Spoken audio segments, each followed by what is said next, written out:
Hello everybody, my name is Miguel. Welcome back to Lucid9. Alright, so this is a completely different recording session. Just a day after I recorded those sets of videos. So, anyway, let's continue on with the story.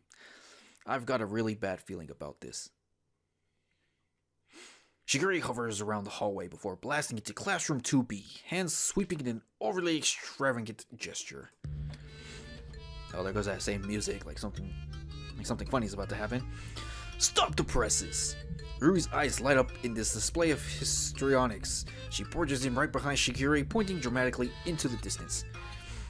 We have arrived! All eyes land on the peculiar sight. I try to stick to the shadows before I'm dragged into their insane antics. What kind of backup plan is this? Who are you? The question is not who am I, but rather who am I to you? Isn't that the same thing? Wrong! To you, I am superior. To you, I'm omniscient. I can't read that word. To you, I am your master. To you, I am the law. To you, we are the truth. What is this, a comedy duo? Maybe it's some kind of advanced intimidation tactic. The teacher certainly looks frightened enough. Either that or concerned at their mental health. Rui. Shiguri. Team Logic, solving crimes at the speed of... Oh, it's a Team Rocket reference. At the speed of light. Surrender now or prepare to fight. Oh, that's right. She's supposed to be Meowth. Don't look at me. I don't know these people. Get back to your classes before I report you for truancy. Shiguri becomes very, very still and her hands curl into fists. Here we go again. I am not another anencephalous catechumen. I am a legitimate freelance detective, 26 years of age, officially licensed, and I am here on matters of extreme import. The teacher's eyes swirl at her excessively large vocabulary. As a result, there is no resistance when Shiguri takes the podium, addressing the class students like a president at her inaugural address. Denizens of the city of Isamu, your cooperation is required for a situation most dire. For more information, I refer to you, our head of public relations, Ari Hiraga. She nods her head at Ari, who, after a few moments of staring wordlessly at the podium, steps to the center of the classroom. Maybe despite her introverted tendencies, she's a really good speaker. At the very least, she can't be worse than Shiguri. Are any of you murderers? Dots. More dots. Never mind, she could be worse than Shiguri. Way worse. What kind of question is that? Are we in trouble? You're wasting our time. Well, desperate times call for desperate measures. I need to get us out of here before we're expelled for disruption. What can I do? Ha! It seems that even the simple question has eluded their tiny brains. Try something different, Ari. Dots. Have any of you seen any strange events recently? I think we're witnessing a strange event right now. Someone speaks. Quickly, make your statement. No, nothing. I just saw something outside. Of course, the old bait and switch trick. That'll get them to leave in a hurry. Outside? Quick, after them. Chase that cab. I didn't do anything, officers. As they bolt into the hallway, Ari pulls out her phone and taps idly on its surface. Within a few seconds, a police siren is playing from its speakers. Silence. Me silence. Classroom is silent. Quick, after them. And she snappily walks away, sirens still resounding from her phone. All eyes fall on me. The teacher only folds his arms, staring at me with a single raised eyebrow. What was that all about? Dots. I'd better just make a run for it. I promptly sprint out of the classroom, taking random turns until I finally feel safe. Well, I'm not sure where they went, but it's already time to rendezvous. I guess I'd better head to the roof. Within a few minutes, everyone's gathered on the rooftop. I take stock of the unfortunates. Rui, Shiguri, and Ari seem disappointed. Yahiko and Elizabeth seem tired. Misaki and Akira seem to be unchanged, and Masato looks like he's on the brink of death. Poor Masato. Despite the idiocies of bureaucracy, it appears that a crucial piece of information did surface. That the students all disappeared even after curfew. Yes. You may elaborate further, Ishiyama. I glanced around. but no one else seems willing to talk, not even Rui, who was excited to play detective. Well, basically each of the students logged in for the 11:30 p.m. curfew in their rooms. By all intents and purposes, that should have rendered them safe. Even if they're allowed to leave the dorm building, they have to stay on campus, and it's not like anyone else can get in with the security parameters around the building. So we have something strange on our hands, since they disappear when they shouldn't be able to. Well, as I decide our next course of action, I recommend that each of you obtain your desired nourishment. Dismissed. She plops down on a nearby bench, digging through her satchel. Eri settles next to her, pulling a peach out of her backpack. Oh, look at her, all cute again, eating her peach. The others take various places around the rooftop greenhouse, retrieving lunchboxes from their bags. I notice Yahiko slide into the bench next to Misaki. Elizabeth sits opposite of Shigeri,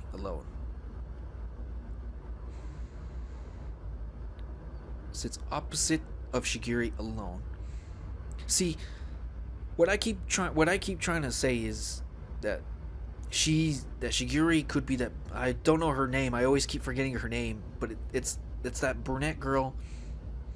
Of course, she doesn't wear glasses, but she's friends with Elizabeth. And there was a segment on the other previous video where, when they all first met Shigeri, Elizabeth was asking her, "What are you doing?"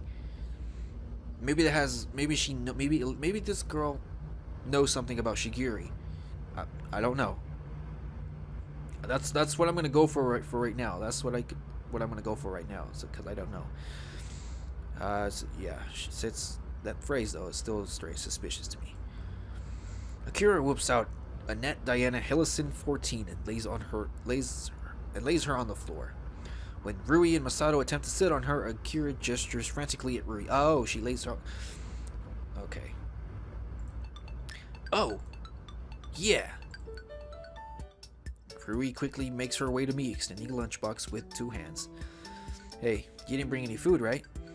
I made extra. You can have it if you want. You made enough food to fill an extra lunchbox? I accidentally made a lot more than I expected, okay? Just take it. I can only stare at the lunchbox, my mind racing ahead of me. Should I? I'd rather not hurt her feelings, but isn't accepting homemade food from someone synonymous with accepting their feelings? I glance at Akira for help, but she's pointedly looking away from us. Maybe she wants to give us privacy. Take it before my arms fall off, idiot. Oh, there goes that smile. That's the break for me. I'm comfortable enough to accept the lunchbox. Thanks. No problem. She suddenly dashes back to Annette Diana Hillison 14. Yeah, that's 14. Leaving me alone with the lunchbox. I glance inside. Delicious eggs are neatly rolled and topped with seaweed, set in an aesthetic bouquet beside a bed of rice. The rice is shaped into a lantern, decorated with lettuce, carrots, and a cucumber. Sounds delicious. It looks unbelievably delicious. You read my mind, novel. But just when I'm about to dig in, some commotion catches my attention. So what's it like being in Lotus Modeling? Do you live an extravagant life with servants who wait on your beck and call? I wouldn't say extravagant, but it is fun. You get to meet so many new people, visit so many new places, try so many new things. It's a great experience. Although it can be really demanding sometimes. Demanding? How? It's a competitive business, so it requires a lot of commitment. That's why I'm usually absent from class. And the school allows that. Surprisingly, my grades aren't being affected, so I suppose they don't see it as a problem. Do you think Lotus would have an opening for the great Yahiko Ikari? I highly doubt that his grades would allow him to work as a model. You are handsome, so I don't see why not. Ooh, that face. Did she just call Yahiko handsome? I admit he's not bad looking, but I didn't expect her to be so blunt about it. Yeah, you're right. Of course they wouldn't deny my impeccable charms.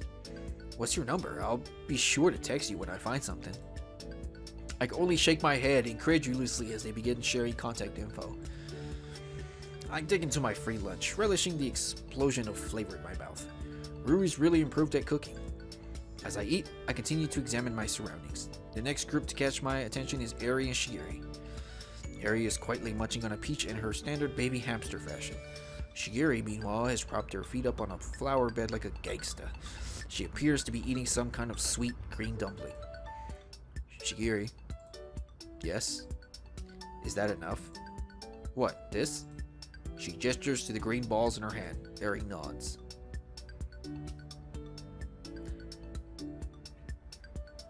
I'm not gonna say anything.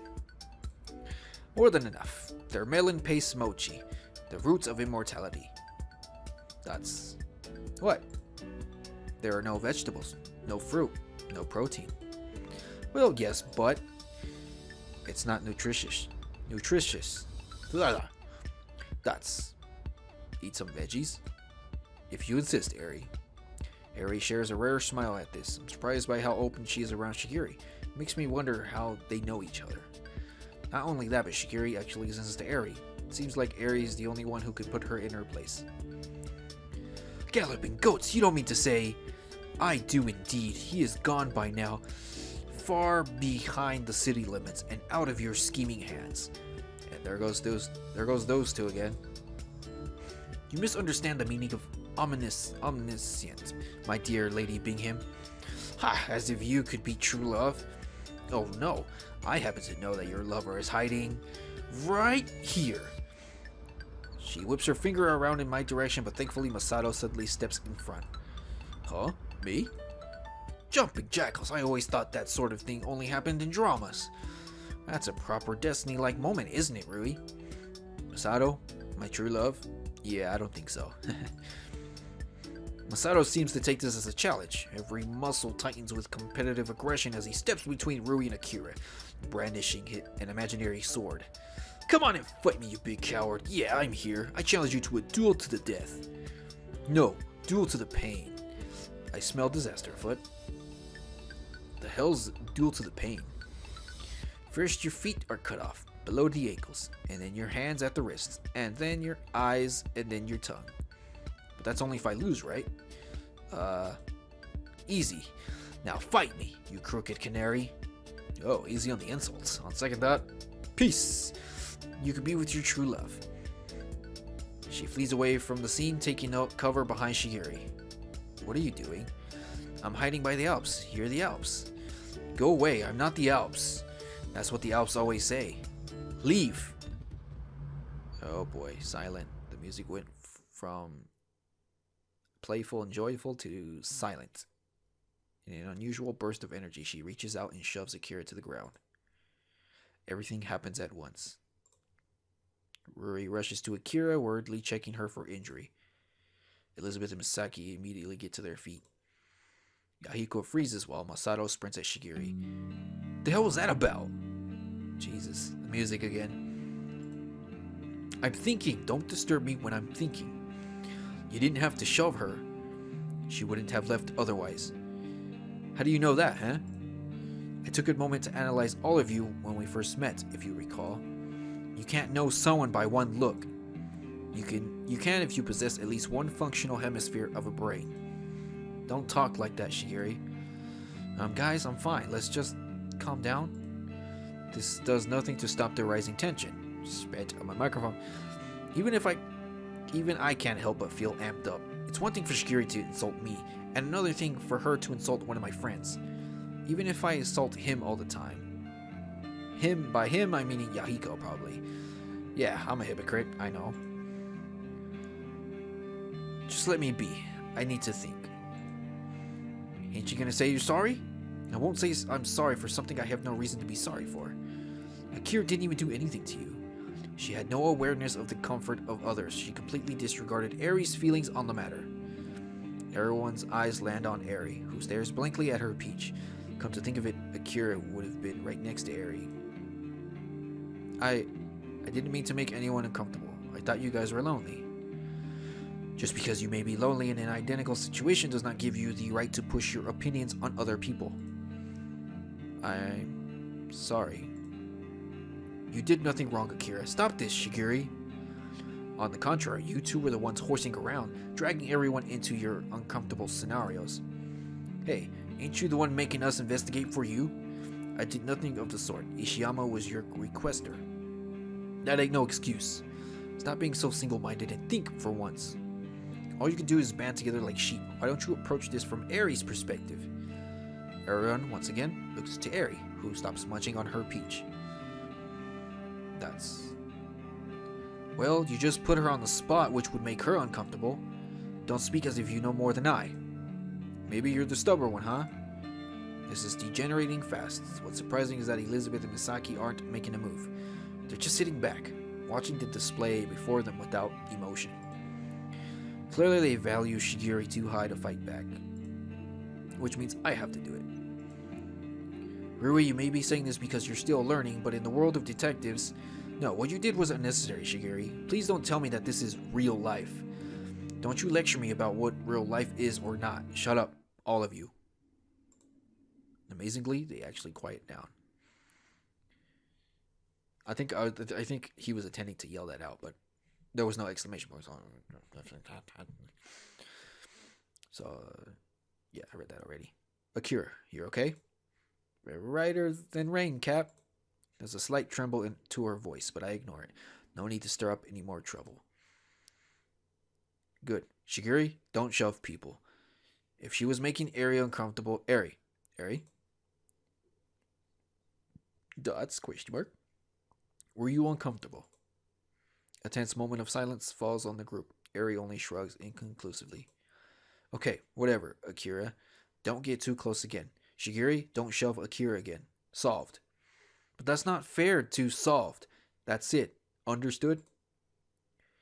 Thankfully, she nods sullenly. Shigiri only straightens her glasses, but I'm pretty sure that she'll also behave herself. Presently, I notice that Elizabeth and Misaki are looking at me with a tinge of respect. Well, at least someone's pleased with me.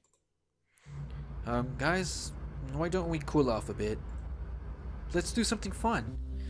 Nobody seems to react, but somehow I can tell that they're all interested. Fighting has a way of sucking you dry. Maybe it would be better to redirect everyone's energy to something else. Something where, if they end up fighting, at least they won't cause permanent emotional or physical scars. What do you suggest? Watching a movie? I subtly shake my head. We'd never get everyone to agree on the same movie. I mean, how about an amusement park? An amusement park? Yeah, there's that new high-tech one by the mall, you know, with the new Lemon Skate attractions. I vaguely recall seeing something like that on the news. Lemon Skate, the mega corporation of all things technical and media-related, partnering with a handful of large amusement parks all over the country. Apparently, they're going to revolutionize entertainment. Oh, those looked amazing. Sounds like a lot of fun. I'm in. Elizabeth only shakes her head. As remarkable as it sounds, I must pass. I have other duties to attend to. I consider this for a moment. Should I let her go? She did try her best in the investigation. But the image of a squealing Elizabeth on a top-level roller coaster is just too good up to pass. Elizabeth, do you know anything about coffee? Her face pales and she quickly glances around at the others. When they only return looks of confusion, she storms over to me, angrily hissing into my ear. Stop that! Then come with us. Give me one reason. Because you don't want anyone to find out about your job. Give me another reason. Because you'd be alone if you stayed here. And that's kind of sad to me. The thought comes before I can stop it. I quickly wave it away so it won't take root. The last thing I need right now is to sympathize with Elizabeth. Because I'm so dashing. That isn't a good reason. You asked for a reason that doesn't necessarily merit a good one. Blimey, I simply can't believe you. She steps back, raising her voice so everyone can hear. Fine, but who's paying? I look to Shigiri, everyone follows suit. For a second, the detective stares back at us, uncomprehending, then she leaps to her feet, face coloring in anger. No, absolutely not. Why? I harbor no incentive in chaperoning an inordinately extensive conglomerate of cognitively impaired juveniles. Wow. I can read big words, but if they're all put into a bitchload of them into a sentence, I'm going to get a bit tongue-tied about that. From that. Jeez. Anywho, to a venue whose solitary objective is the frivolous squandering of time. The insults only fuel me to think harder. The amusement park won't be cheap. We need Shigiri to pay for us. The question is, what would make her? No, of course. If it has anything to do with the case, Shigiri will be there in a blink of an eye. Well, I wasn't going to mention this, but it seemed too trivial at the time, but there was a minor lead from today. And you did not think to tell me sooner? Like I said, it felt too trivial for me to mention. Honestly, I don't really want to go to the park, but I feel like it might give us some important information. Well, what was the lead? Ad-libbing in front of a teacher is one thing, but ad-libbing in front of Shigiri is a different matter entirely. I struggled to work past my sluggish brain for the answers. Well, there were some claims that the Yakuza might own the amusement park. It might give us a clue on how students are able to leave the campus after curfew. Wait, there's no reason for the Yakuza to be affiliated with the disappearances. Well, that would tie two controversial pieces of evidence from last week. Is she serious? Really? Really? Really, Shiguri? Eri, amusement park? I shouldn't go. Remember? Duts. Surprisingly, Eri's silence only seems to straighten Shiguri's resolve. Don't think of it in such a manner. Very well, Ishiyama. Let us depart. Really? And you're paying for everyone? Oh yes, with your future wages. I'm not even getting paid. Hey, what's going on up here? Ooh. Seems something interesting. How long have I been recording for? Oh, that seems decent enough. Okay. I should probably do that. Oh, well. Wait, hold on. I'll use the scroll wheel to read that other part. As if there wasn't a party enough, Mr. Ryuda arrives on the scene brandishing a ruler in his right hand. He stops short upon seeing our little group. Yama. Alright, so I'm gonna cut it here, and we'll pick this up in the next video. So thank you guys so much for watching. If you guys like this video, give this video a thumbs up. It'll help me a lot. I will greatly appreciate it. Share this video with friends. Until next time, see you guys in the next video. Bye, everyone. Sure that. No, I'm getting shot at, but sorry, damn, dude, they're shooting up this car, but I haven't even crashed. I shouldn't say that because then I might fucking crash. You're about to crash right now. Oh, ooh, so close. Ooh. Ah.